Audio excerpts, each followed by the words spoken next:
Welcome to the Radiology Vault, an open repository for radiology educational content designed for learners and medical professionals. Presented by the Michigan Medicine Department of Radiology. Hello, my name is Tom Chenevert. I'd like to describe MRI Contrast Physics. I have nothing to disclose.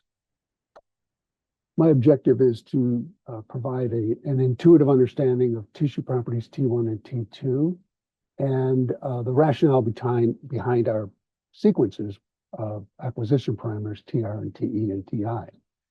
Target audience is for radiology residents or others learning MRI. What is not covered is how we actually encode space to make the image or the multitude of MRI sequences. When we place a person in a magnetic field, longitudinal magnetization builds up, and we use RF pulses to read out the strength of that magnetization. T1 relaxation refers to how quickly the tissue's longitudinal magnetization returns to equilibrium after those RF pulses. T1 is a tissue inherent property. Although it does depend on magnetic field strength, we don't need to worry about that. That's not a strong influence.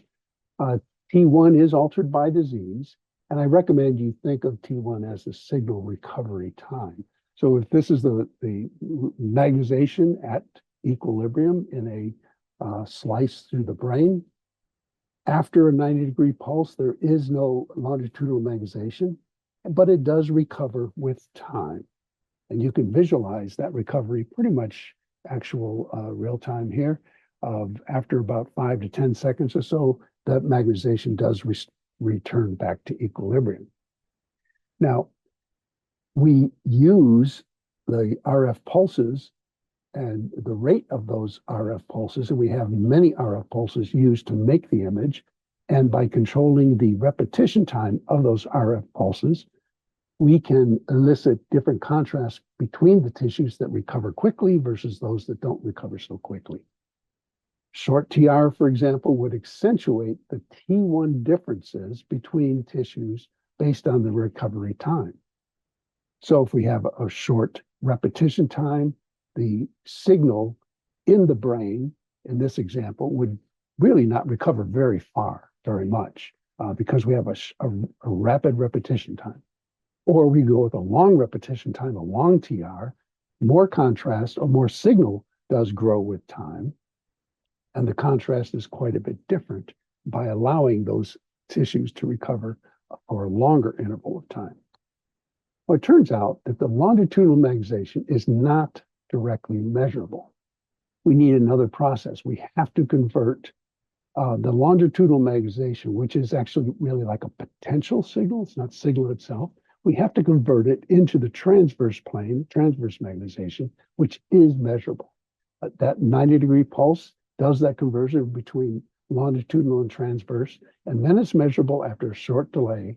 The delay time between that RF pulse and the recording of the signal is called echo time, TE. T2 and close variant of it, T2 star, relaxation governs the signal decay during that interval, TE. So signals decay exponentially. Different tissues have different recover or decay times.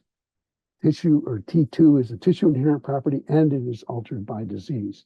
I like you to think of T2 as a signal persistence time. So we can look at how long the signal persists after this pulse. Notice the signals decay away, and it's the CSF, the fluids that have a long T2 time that persist longer than the other tissues.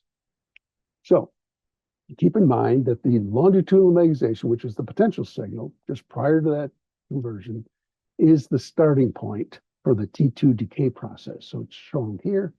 TR signals partially recover, and then the echo time or the decay process begins.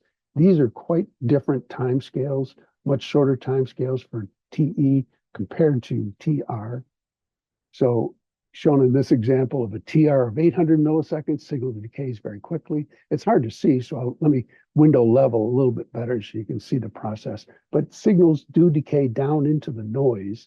So I'm showing that where pretty much there's no brain signal anymore, just fluids. longer TR, another example, and allow me to window level so you can see the contrast changes a little bit more easily. So T1 weighted, T2 weighted, proton density weighted. What is that? Well, the T1 recovery at a given TR and the T2 decay at a given echo time, along with the number of protons we have in there, drive the overall net signal to noise and tissue contrast. T1 weighted MRI is when we use a short TR to emphasize the T1 or signal recovery differences between tissues. And we use a short echo time to de-emphasize the T2 persistence differences between tissues. T2 weighted is the opposite, a long repetition time to de-emphasize T1 differences between tissues, a long echo time to emphasize T2 persistence times between tissues. Proton density weighted is you de-emphasize the T1 differences and de-emphasize the T2 differences. So all that's left is proton density.